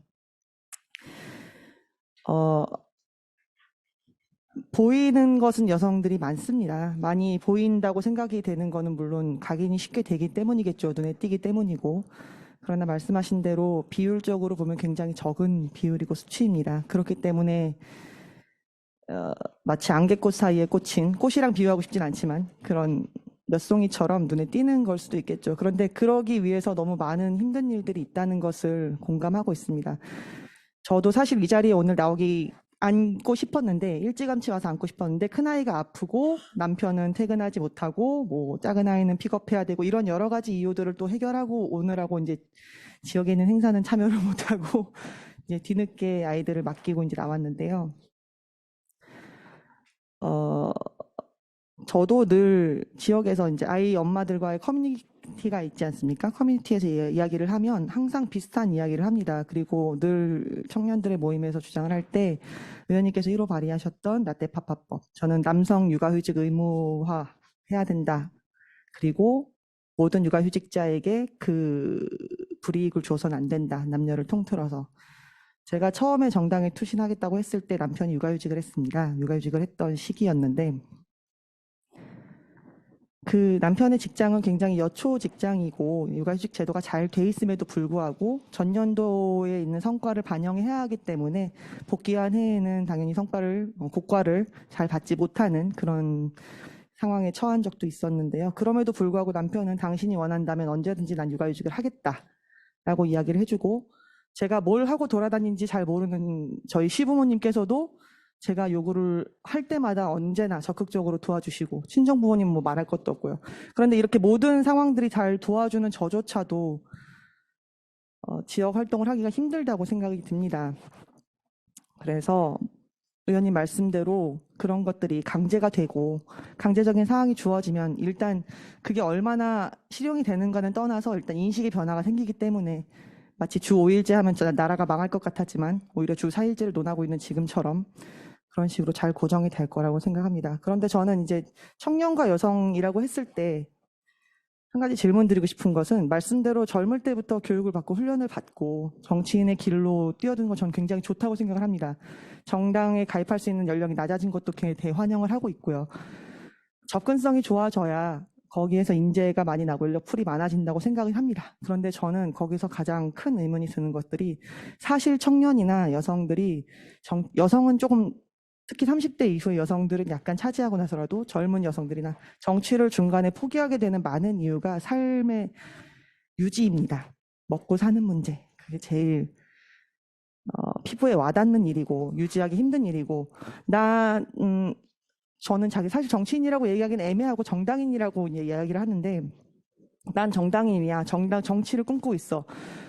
정치에 투신해서 이것에 집중해서 일하고 싶어 라고 하는 젊은이들은 생계를 해결하지 못하면 투신하지 못하는 그런 환경에 처하고 있습니다. 그래서 더더욱 힘든 일이라고 생각을 하고요. 이런 일들에 대해서 만약에 의원님께서 이렇게 젊을 때부터 훈련을 받아야 된다라는 말씀들은 굉장히 좋다고 생각을 하는데 그렇다면 이것을 생계와 함께 할 수 있는 일이 무엇이 있을까? 어떤 식으로 이것의 해결 방안을 찾고 유지할 수 있을까를 여쭤보고 싶습니다. 네, 그렇습니다. 네, 질문 감사합니다. 이게 아마 제일 현실적인 질문일 것 같아요. 여지껏 제가 강의했던 내용들 중에서 사실은 제일 중요한 데이터 이런 것보다도 더 중요한 내용이긴 하죠. 그래서 제가 아까 경력을 쌓는 것을 얘기를 했는데 제가 일단 우리 당에서도 아마 다음 주부터 이제 교육연수원에서 이제 수석 부위원장을 이제 맡았어요. 그래서 이제 우리 당원들 교육 그리고 이제 앞으로 미래 정치인들 그리고 현재 있는 정치인들께 교육하는 그런 것들을 이제 플랜을 좀 짤 계획인데 일단 당에서 성장하는 방법은 크게 세 가지로 볼 수 있습니다. 이건 당내에서만 얘기를 하는 건데요. 첫 번째로는 보좌진이 될 수가 있겠죠. 국회 보좌진이 될 수가 있고 두 번째는 당직자가 될 수 있겠죠. 당직자 될 수 있고 마지막으로 이제 지방의원 출마를 할 수 있겠고 일단은 이 세 가지는 생계를 할 수 있는데 정치 활동도 하면서 생계를 할 수 있다라는 장점이 있지만 그럼에도 불구하고 들어갈 수 있는 공간은 굉장히 적죠. 그 자리가 한정이 되어 있기 때문에 그래서 저는 당에서는 좀 이런 자리들을 그러니까 예를 들면 보좌관 같은 경우는 정해졌잖아요. 근데 그 인원수가 4급, 5급, 6급, 7급, 8급, 9급이 정해져 있기 때문에 그 인원을 벗어날 수는 없지만 적어도 저는 이게 당에서 좀 문제를 풀 수 있다라고 봅니다. 지금 보면 보좌관들을 저도 사실 그랬는데 이게 지원하는 사람은 많은데 내가 딱 마치 그러니까 어떻게 뽑아야 되나, 막 이런 고민들도 많거든요. 근데 만약에 당에서 정말 전문적으로 청년들을 뭐 아카데미라든지 이런 식으로 교육을 해서 뭐 1기, 2기, 3기 수료자들이 있고 그 데이터나 그 인원들의 그 명단이 약간 있으면 그 명단을 의원실에 그냥 보내면 되는 거죠. 그래서 예를 들면, 나는 이번에 환경 관련해서 뭐 환노위 뭐 들어갔는데 요거 분야에 뭐 전공인 뭐 청년이 있을까? 우리 당 청년이 있을까라고 생각했을 때 그 경력을 보고 선택을 할 수가 있겠죠. 자격 아니면 관심사나 이런 것들을.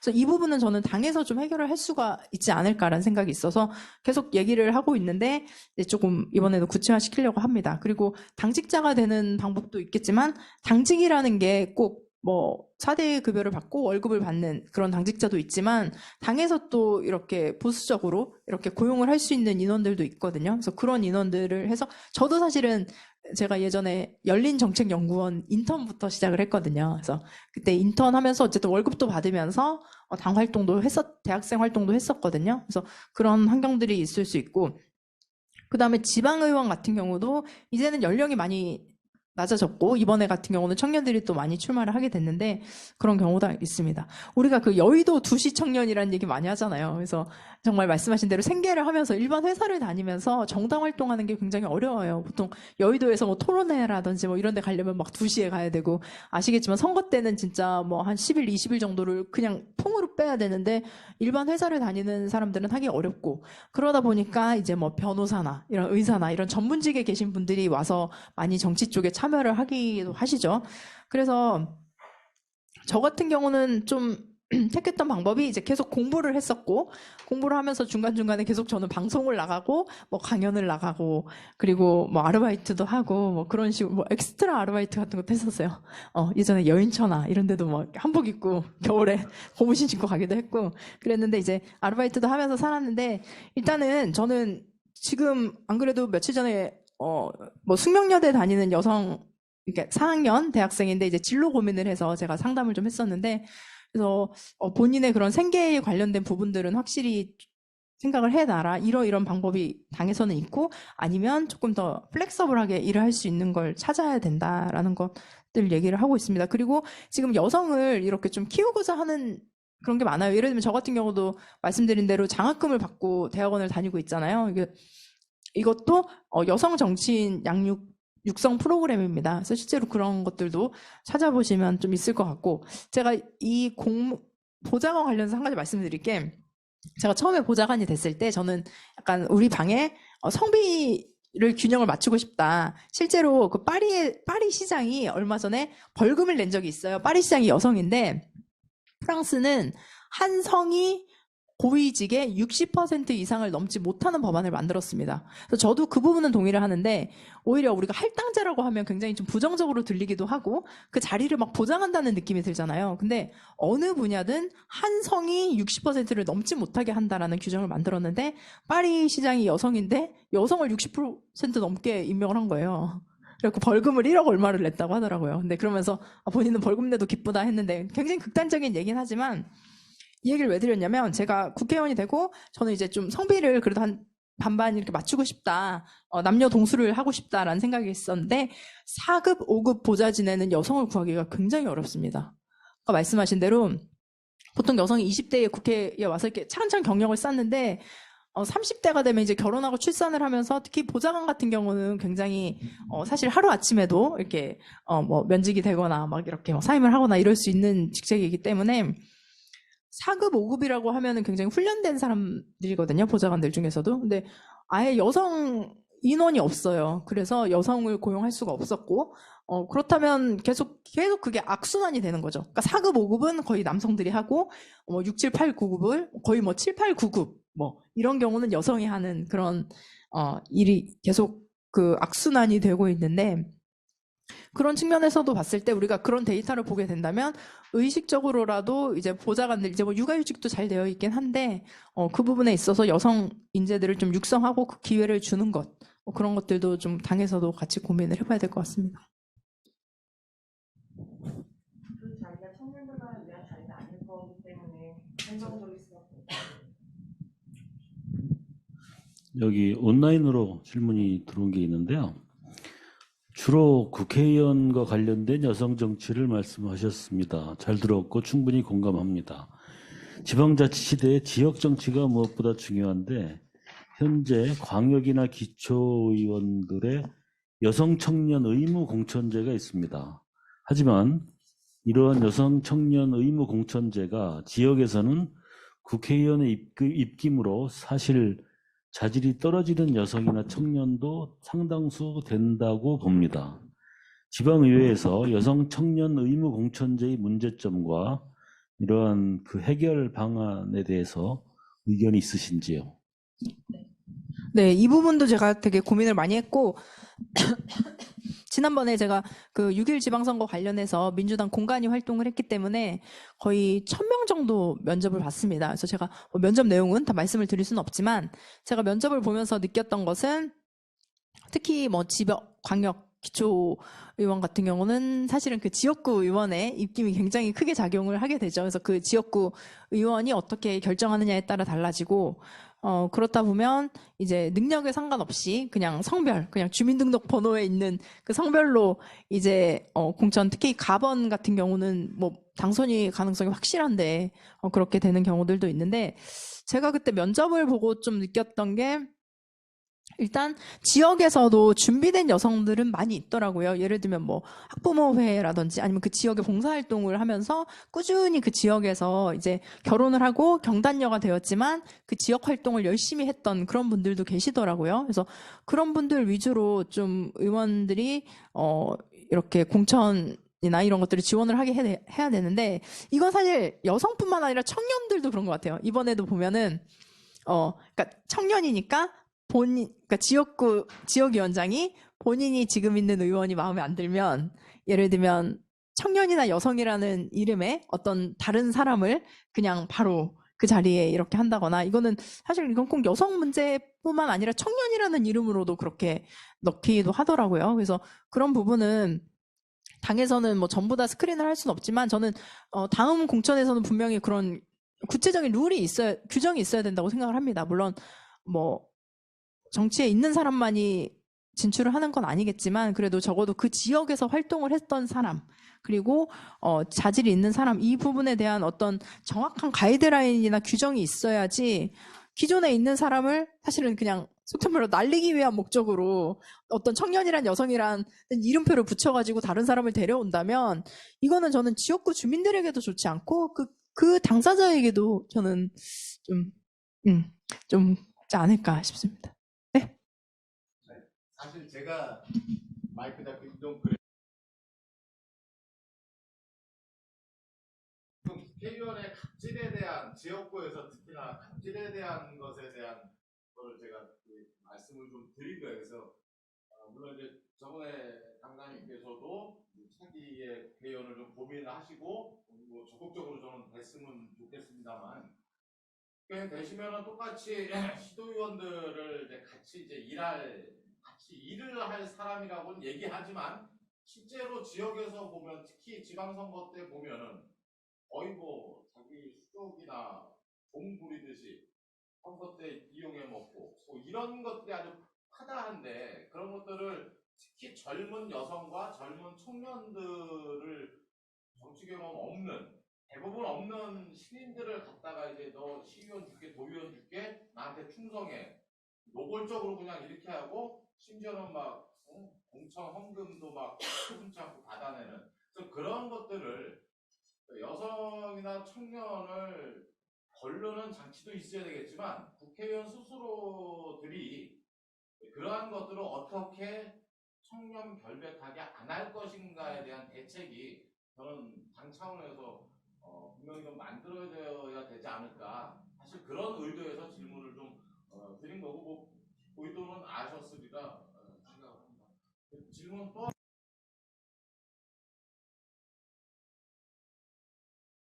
요거는 마지막에 적당할 것 같아서 지금 말씀하신 거에 대한 코멘트가 있으시면. 네, 저도 그 부분을 너무 많이 진짜 느껴서, 근데 보니까 의원들 사이에서도 서로 그렇게 얘기를 해요. 너무 그게 좀 심하다 싶은 분들이 있을 때는 뭐 A 의원이 그런 게 좀 있어 보여요. 그러면 B, C, D 의원이 가서 얘기를 하기도 하고, 실제로 얘기를 하는데, 솔직히 말하면 그게 잘 고쳐지지는 않죠. 이게 보면은, 감정도 좀 섞인 것 같아요. 보니까, 이게 뭐, 일, 뭐 이런 걸 떠나서, 그러니까 뭐 개인적인 감정이라든지, 뭐 이런 부분들이 있는 것 같아서, 근데 이런 거는 뭐 개인적으로 풀어라 이렇게 말을 할 수는 없는 거고, 이거를 당의 어떤 시스템을 저는 진짜 만드는 게 제일 중요한 것 같습니다. 근데 지금 말씀하신 부분도 저는 굉장히 공감하고, 이 부분은 저도 계속 우리 당의 뭐 혁신이라든지 그런데 계속 좀 요구를 할 계획이고, 이번에 제가 그 공간 일을 하면서 너무 많이 그걸 느꼈거든요. 그래서 특히 지방선거 관련해서는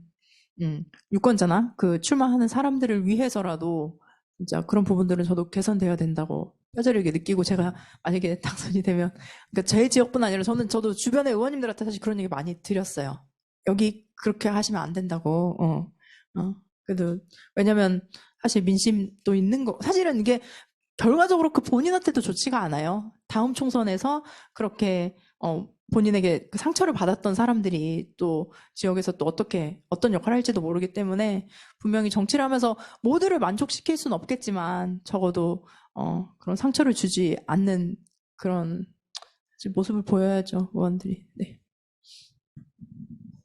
또 추가 질문이 있으시면 네. 뭐 거의 같은 내용인데, 지금 시스템이 현역 의원이 지역구를 장악하고 공천권을 너무 많이 갖는 그 권한이 시스템적으로 보장되어 있는 게 문제인 것 같고요. 그래서 그런 문제는 정말 지역 운동은 지역 사람들이 할 수 있는 그런 체제가 만들어져야 되겠다는 생각입니다. 그러니까 아까 이제 그 젊은 시절부터 정치인으로 길러져야 되는 그런 덕목 중에, 그 교육의 덕목 중에 이제 공인이라는 의식을 말씀하셨는데, 그게 이제 어떻게 개인적인 품성에만 기대하는 건 좀 한계가 있는 것 같아요. 중국 같은 데 보면 그 중국의 정치 지도자들이라는 사람들은 그 나라의 최고 엘리트로서 상당히 오랫동안 교육을 받고 실제로 그런 활동들을 해왔는데, 고위직에 올라가면 엄청나게 부패하는 그런 문제가 있잖아요. 그런 부패를 막기 위해서는 결국 시민 감시 시스템이 제대로 작동해야 되고, 그래서 우리나라는 너무 지금 그런 문제가 중앙 집권화되어 있는 게, 정치권에서 중앙 집권화되어 있는 게 문제다. 특히 정당 정치는 완전히 중앙 집권화돼 가지고 그런 힘들을 지역으로 논아주는 시스템이 앞으로 만들어져야겠다는 생각입니다.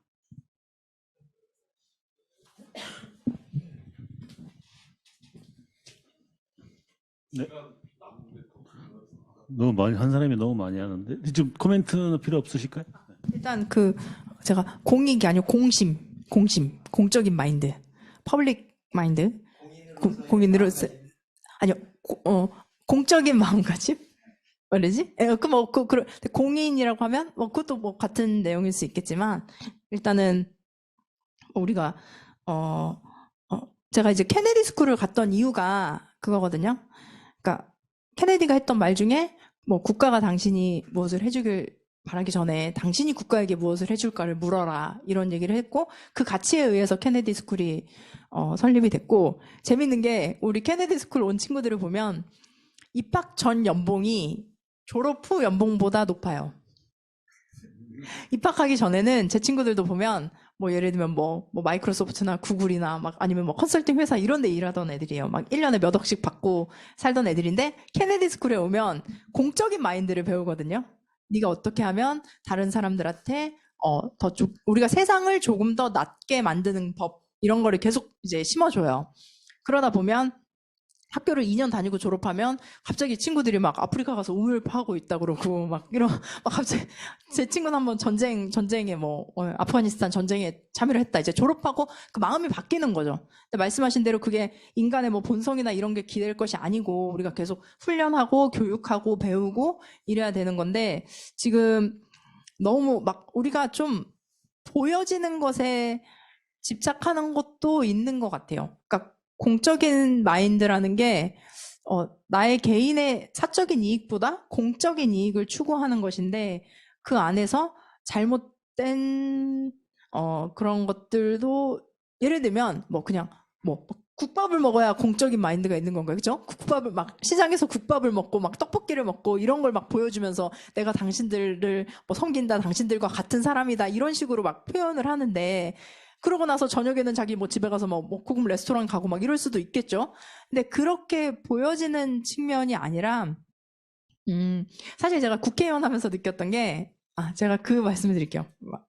남편한테 뭐라 그랬냐면 내가 국회의원을 해서, 근데 저의 기준이에요. 다른 사람도 그래야 된다는 건 아닌데, 국회의원을 해서 이 돈으로 우리 집이 생계를 해야 되는 것 같으면 나는 국회의원을 안 한다고 했어요. 왜냐면, 이걸로 그러니까 내가 국회의원을 해서 우리 가족이 전부 다 먹고 살아야 된다고 한다면 나는 사실 이거를 못 하겠다고 했어요. 왜냐면, 그러니까 국회의원이라고 하는 건 정말 순수하게 내가 봉사를 하는 마음으로 해야 되는 거지 이걸로 내 이익을 챙기다 보면 사실 솔직히 말하면 의원의 자리에서 챙길 수 있는 게 정말 많거든요. 다른 어떤 정보라든지 이런 것도 많이 알 수도 있고요. 그래서 따로 또 할 수 있는 방법들이 너무나 많은데 그거를 저는 그냥 아예 차단을 하고 내가 이 자리에 들어가야지 그렇지 않으면 내 기준이 아예 흔들리겠다 해서 그냥 그렇게 얘기를 한 적이 있는데 실제로 이게 제가 국회의원 되고 매일 하루에도 수십 번씩 혼자 주문을 외웠던 게 이게 교만하면 죽는다, 교만하면 죽는다 계속 그랬거든요. 근데 이게 점점 높은 자리에 올라갈수록 사람이 그 초심의 마음을 좀 잃게 되는 것 같아요. 제가 생각하기엔 그래요. 처음부터 국회의원 하면서 내가 막 나쁜 마음 먹고 국회의원 시작한 사람 없을 것 같아요. 정치 시작하는 사람은 누구든 저는 처음에는 좋은 마음을 가지고 시작했다고 생각을 합니다. 근데 이제 그게 계속 살다 보고 그 환경에 의해서 변화되는 것 뿐이죠. 그래서 자꾸 처음 마음으로 돌아가자 뭐 이런 얘기를 하는데 그리고 특히 지역구 관련해서 저는 공간이 구성을 좀 잘해야 된다고 생각을 해요. 왜냐면 그 지역구 의원이 그 본인의 사심으로 그렇게 공천을 하려는 건지 안 하려는 건지를 판단하는 거는 실제로 정치 경험이 있는 사람이 그걸 판단할 수 있거든요. 근데 우리가 지금 그러니까 우리 당원 당규상 외부인들을 50% 넣게 되어 있고 여성을 50%를 넣게 되어 있어요. 근데 외부인들 같은 경우는 사실 당이나 이런 것들을 잘 모를 수 있기 때문에 외부인이라고 하더라도 그런 것들을 좀 분별할 수 있는 사람, 그런 사람들이 좀 공간위에 좀 들어가야 되지 않을까 싶습니다.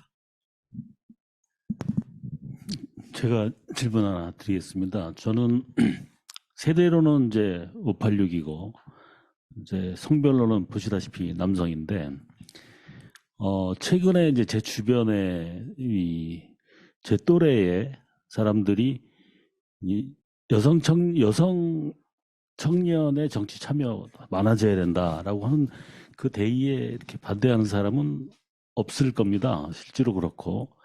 근데 이제 최근 정의당의 여성 정치인들, 젊은 여성 정치인들이 보이는 이제 페미 정당으로서의 모습이나 이런 것이 지금 현재 정의당이 낮은 지지율 이런 것의 여러 가지 원인들을 보면 처음에 기대했던 참신성, 어떤 발칙한 상상력 이런 것보다는 좀 극단적인 페미 정당인으로서의 모습들 때문에 우리 세대에서도 좀 반감이 더 커지지 않나 생각이 들어요.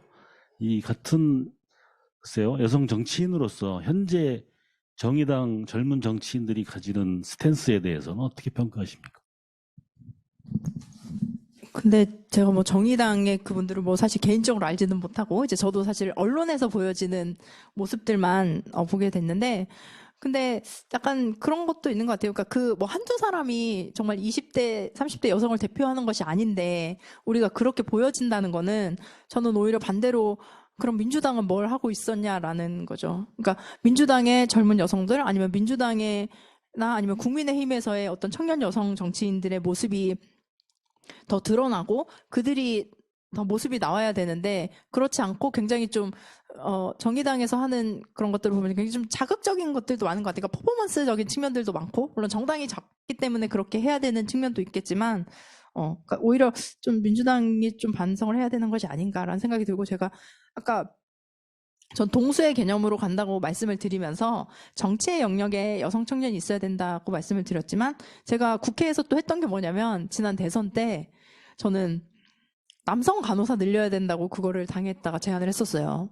실제로 이제는 남성 간호사가 정말 많이 필요한 시대입니다. 특히 요양병원이라든지 정신병원 같은 데는 남성 간호사들이 너무 절실하거든요.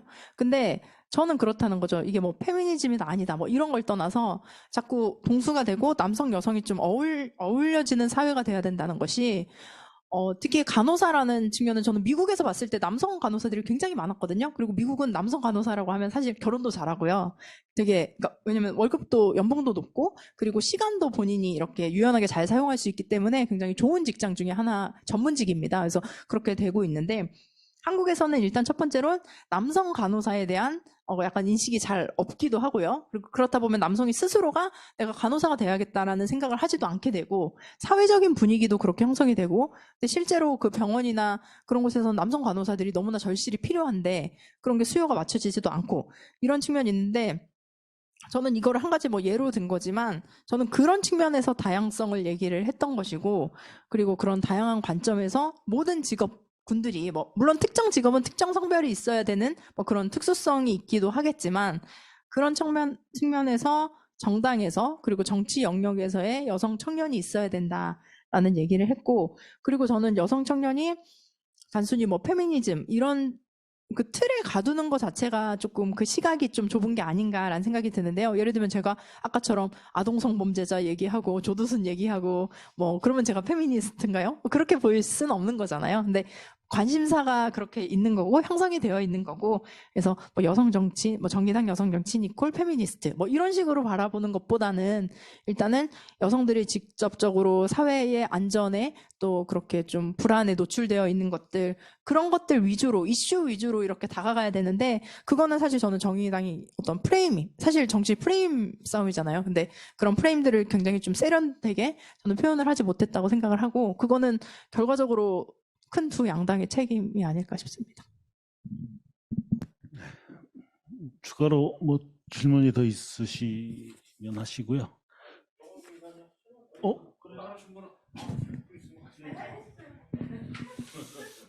아니 시간도 좀 남는 것 같아가지고요. 그 여성과 청년이 사실 현실 정치에 진입하는 문턱은 상당히 높다고 생각을 합니다. 그리고 그와 또 이제 제가 느끼는 그 정당 정치의 문제점은 그 특히나 지역 정치가 중앙 정치에 되게 예속됐다고 생각이 들거든요. 지난번에 이제 6.1 지방선거만 하더라도 이 공관위가 맞는 얘기인가요? 거기서 결정난 것을 지역에서 거부하고 또 둘이 조율하고 결국은 유력한 그 중앙 정치인의 의도대로 거의 다 관철이 되는 걸 봤어요. 그럼 공심위원들이 진짜 혈기 있게 아이씨 우리 못할 먹겠어 이렇게 하는 사람은 없거든요. 공심위원도 나름대로 선을 좀 타고 들어가는 것 같아요. 정치적 배분을 좀 하지 않았나 생각이 들고 특히나 그리고 그 비례대표 부분은 여성 정치인이나 청년 정치인의 유능함과 무능함 이런 거를 판단하는 게 아니라 지역위원장의 대리전 양상이거든요. 이거는 뭐 아니라고 할 수가 없어요. 그렇게 보는 건데 그리고 정당 혁신위가 또 이제 이렇게 만들어지고 그랬잖아요.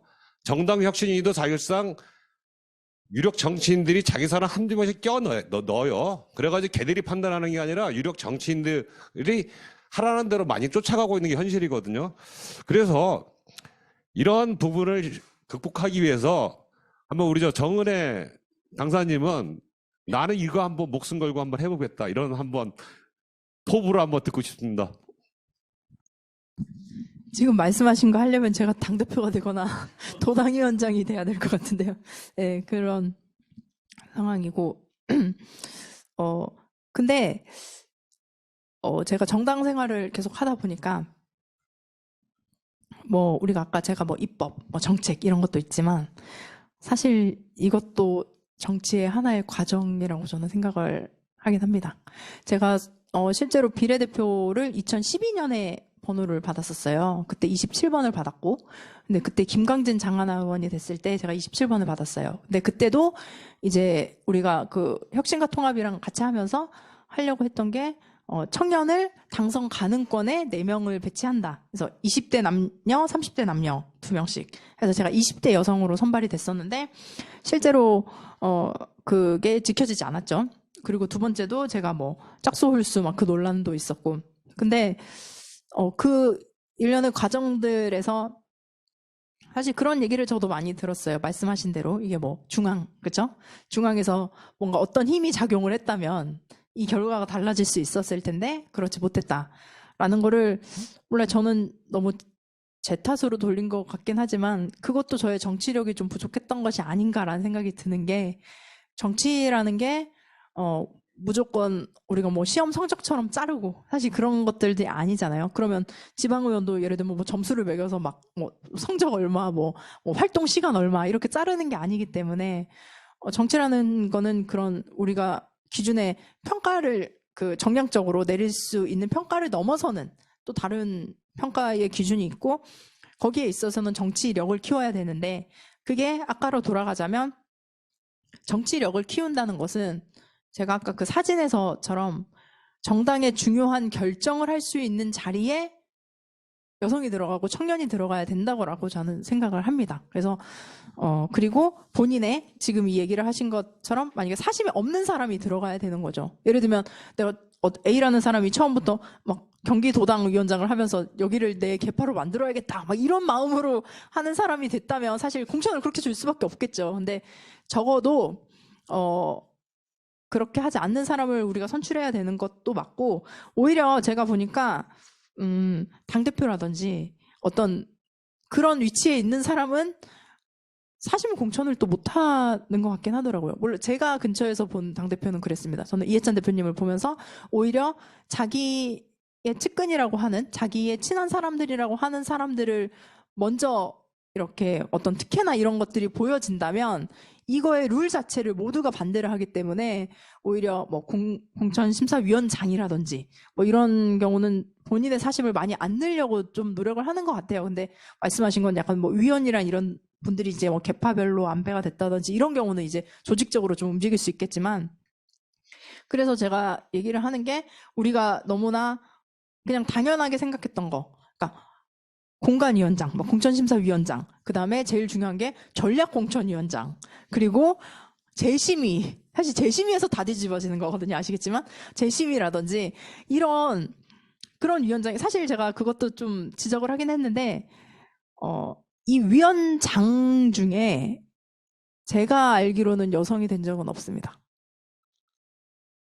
재심위원장, 그러니까 중앙당에서 기준으로 봤을 때는. 제가 당에 있는 기간 동안에 제가 위원장을 여성을 본 적은 없고 부위원장은 여성이 많았죠. 공천심사위 부위원장, 전략공천이 부위원장. 그거는 예, 예. 그래서 일단은 뭐 이게 뭐 남성이다 여성이다 뭐 이런 걸 떠나서 아까 말씀드렸던 대로 2명의 대통령 부통령이 됐을 때는 우리가 여성이 됐을 땐 이상하게 느끼는 거 그런 측면에서 좀 사심이 없는 사람이 들어가야 되는데 그게 쉽지가 않죠. 네. 예, 이게 그 줌에서 올라온 마지막 질문 같습니다. 질문을 하신 분이 와 계세요? 와 계세요? 네네네. 마지막 질문 직접 하시는 게 좋을 것 같아요. 제일 많이 피부로 느끼시는 분인데 예. 아시죠? 예. 예, 반갑습니다. 강의를 계속 들으면서 되게 공감을 많이 했고, 사실은 저도 활동을 하면서 아이 키우는 문제랑 이런 문제를 되게 많이 부딪힌 적도 있고, 힘들었던, 우리 사회가 좀 그랬던 것 같습니다. 근데 아마 앞으로도 그런 일들이 많이 있을 거는 같은데, 지금까지 강의 다 공감을 하고, 뭐 여성이든 청년이든 함께 해야 된다는 부분도 맞고, 그리고 그런 같이 해야 되는 분들이 사실은 이렇게 세력화가 되어 있지 않으면 사실 그 힘을 발휘하기는 되게 어렵다고 생각을 합니다. 그래서 그렇게 세력화되는 부분들이 되게 중요하다고 생각을 하고, 그래서 강사님은 앞으로 이제 관련해서 앞으로 하고 싶은 일이라든가 또 해야 할 일이라든가 이런 것들이 어떻게 있는지 그리고 또 같이 하고 싶은 일이 뭐가 있는지 이게 좀 궁금해서 사실은 제가 오기 전에 온라인으로 채팅방에 올렸던 질문이었습니다. 질문 감사합니다. 지금 이제 내일부터 여성위원장 선거가 있죠. 청년위원장 선거도 있고. 그래서 아마도 저도 지난 선거 때 여성국이랑 계속 활동을 했었고, 그래서 지방선거 때 여성단체장 출마하신 분들 제가 전국을 다니면서 유세를 했거든요.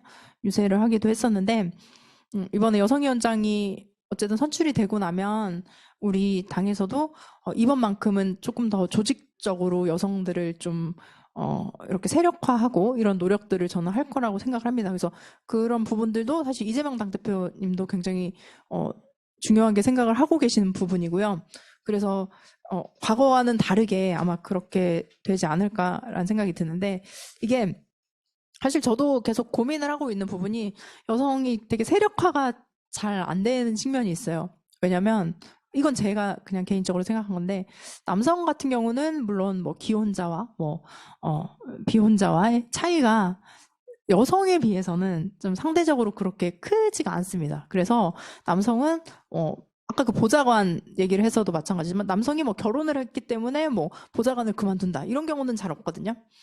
그래서 그렇기 때문에 그게 계속 이어져 나갈 수가 있는 거죠. 남성들의 그런 연대가 우리가 연대다 이렇게는 하진 않아도 본인들이 이제 무의식적으로 이렇게 함께 할 수 있는 세력화가 되어 있는데, 여성 같은 경우는 20대, 30대를 분리를 해도 결혼을 했다, 안 했다, 그리고 아이가 있다, 없다에 따라서 관심사가 너무 다릅니다. 정말. 이게 정말 하늘과 땅이에요. 그래서 저도 그게 너무나 깜짝 놀랐는데, 그렇기 때문에 그 다양한 그 환경에 있는 여성들을 어떻게 하나의 세력으로 묶을 수 있는지, 그 부분에 대해서는 저도 지금도 고민을 하고는 있는데, 그래서 일단 제가 지금 하고 있는 거는, 특히 저 같은 경우는 이제 아이 엄마들 중심으로, 근데 그렇게 정치 활동하는 걸 좀 하고 있지만, 또 그러니까 이게 좀 애매해요. 그래서 결혼을 안 한 여성들이 이렇게 또 연대하는 게 있거든요. 근데 또 결혼을 안 한 여성들이 연대를 했다가 여기서 뭐 또 한두 명이 결혼을 하거나 아이를 낳으면 이 여성은 또 여기에 또 어울릴 수가 없는 거죠. 그래서 그런 측면들이 있기 때문에 중앙에서도 또 지역에서도 또 여성위원회라는 게 있고, 실제로 우리가 국가보조금도 30%를 받고 있습니다. 그래서 여성들 같은 경우는 출마할 때도 지원이 되고 그런 부분들도 있는데, 저는 그거를 우리가 충분히 활용하고 있지 못하다라는 생각이 들고, 저도 이번에 그 여성위원장이 선출이 되고 나면은 이제 당에서 좀 적극적으로 여성국 활동을 좀 같이 해볼 생각입니다.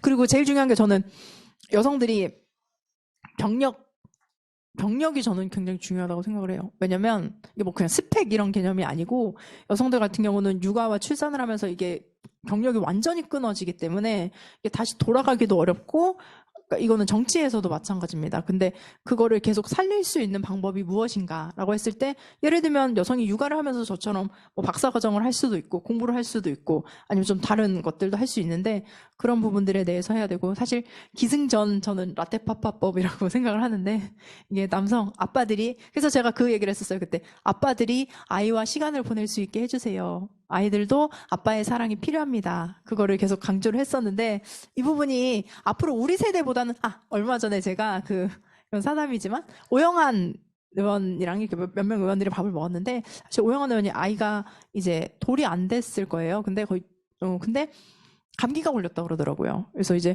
보통은 과거 같았으면 그런 뭐 식사 자리나 이럴 때 뭐 사실 아이가 아파도 남성 같은 경우는 그냥 뭐 있거나 뭐 이랬을 수도 있겠지만, 본인이 먼저 아이가 아프다 그러면서 막 아이 아픈 거 이렇게 막 보여주면서 자기는 아기가 아파서 지금 들어가 봐야 된다라고 했고, 우리들도 모두가 아이 아프니까 들어가야지, 아빠가 들어가야지, 아빠가 가서 아기를 봐야지 해가지고 이제 우리가 막 거의 밀면서 이제 보냈는데, 그런 것처럼 이제 또 우리 세대들, 또 MZ 세대들이나 이런 분들은 또 아예 그게 몸에 배는 경우들도 있더라고요. 그래서 이제 자연스럽게 저는 그렇게 세상이 좀 변하고, 그 과정에 있어서 우리 정치가 해야 될 역할은 시스템을 만들고 제도를 만들어주는 거, 그리고 그 안에서 움직일 수 있게 하는 것이 우리의 의무가 아닐까 싶습니다.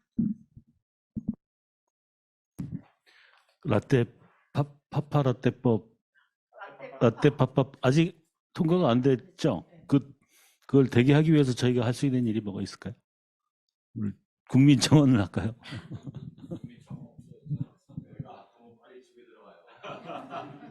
네, 그래도 다행인 거는 이제 문화가 좀 바뀌고는 이제 코로나 이후에 좀 문화도 막 가족 중심으로 많이 바뀌고는 있는데 사실은 이게 제가 조금 어려운 지점도 이거예요. 이거를 모두가 필요하다고는 느끼는데 공감을 하다고 느끼는데 이게 예를 들면 뭐 어떤 뭐 참사나 뭐 무슨 사건이 터졌을 때는 사람들이 그걸로 인해서 이렇게 움직임이 일어나잖아요. 근데 이 부분은 막 그런 막 격렬한 움직임이라든지 무브먼트가 일어나야 되는 거거든요.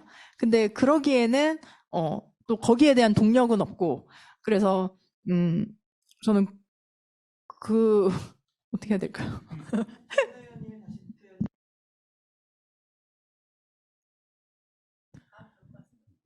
네, 잘 알겠습니다.